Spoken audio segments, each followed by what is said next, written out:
ত্রয়োদশ জাতীয় সংসদ নির্বাচন কখন অনুষ্ঠিত হবে তা নিয়ে সরগরম হয়ে উঠেছে রাজনীতি। নির্বাচনের সময় ঘিরে বিএনপি, বাংলাদেশ জামায়াত ইসলামী, নতুন দল জাতীয় নাগরিক পার্টি এনসিপি সহ অন্যান্য রাজনৈতিক দলের নেতারা নানান রকম বক্তব্য দিচ্ছেন, কথা বলছেন প্রধান উপদেষ্টা, আইন উপদেষ্টা সহ সরকারে থাকা শীর্ষ ব্যক্তিরাও। বিএনপি শুরু থেকেই স্বল্প সংস্কারের মাধ্যমে ডিসেম্বরের নির্বাচনের কথা বলে আসছে। তারা প্রধান উপদেষ্টার সঙ্গে সভা করে ত্রয়োদশ জাতীয় সংসদ নির্বাচনের ডেডলাইন না পেয়ে চরম অসন্তোষ প্রকাশ করেছে।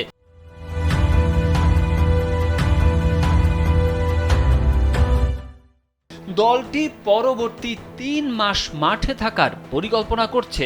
অন্যদিকে জামায়াতে ইসলামী এতদিন সংস্কার শেষে গ্রহণযোগ্য সময়ে নির্বাচনের কথা বলে আসছিল, কিন্তু বিএনপির ভারপ্রাপ্ত চেয়ারম্যান তারেক রহমানের সঙ্গে জামায়াত আমির ও নায়েবে আমিরের বৈঠকের পর তারা বলছেন আগামী রোজার আগেই জাতীয় সংসদ নির্বাচন দিতে হবে। নির্বাচনের দাবির সঙ্গে জামাত ৩টি শর্ত জুড়ে দিয়েছে। শর্তগুলো হলো প্রয়োজনীয় সংস্কার, ফ্যাসিস্টদের বিচার ও সঠিক নির্বাচন পদ্ধতি। দলটির আমির শফিকুর রহমান বলেছেন, সময়সীমা কঠিন নয়, শর্ত পূরণ হলেই নির্বাচন সম্ভব।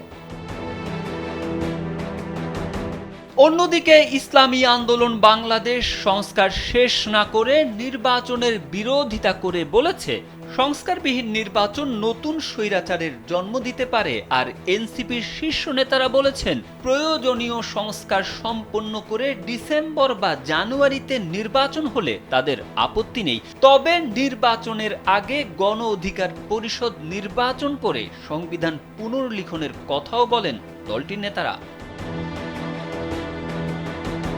চলতি বছরের মধ্যে নির্বাচন চেয়েছে ইসলামী দলগুলোর জোট সমমনা ইসলামী দলগুলো।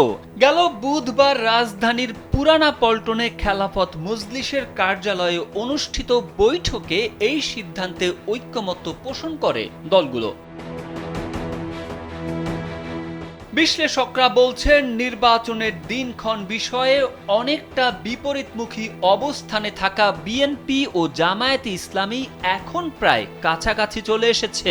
বড় দুই দলের চাওয়ার মধ্যে সময়ের হিসেবে পার্থক্যটা ১ থেকে ১.৫ মাসের মতো। এছাড়া চলতি বছরের মধ্যে নির্বাচন চেয়েছে সমমনা ইসলামী দলগুলো। অর্থাৎ নির্বাচনী দিনক্ষণ ইস্যুতে বিরোধী দলগুলোর মধ্যে কিছুটা নৈকট্য বা কাছাকাছি মতামত দেখা যাচ্ছে।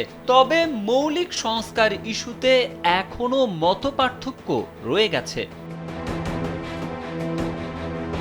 তারেক আহমেদ, কালবেলা।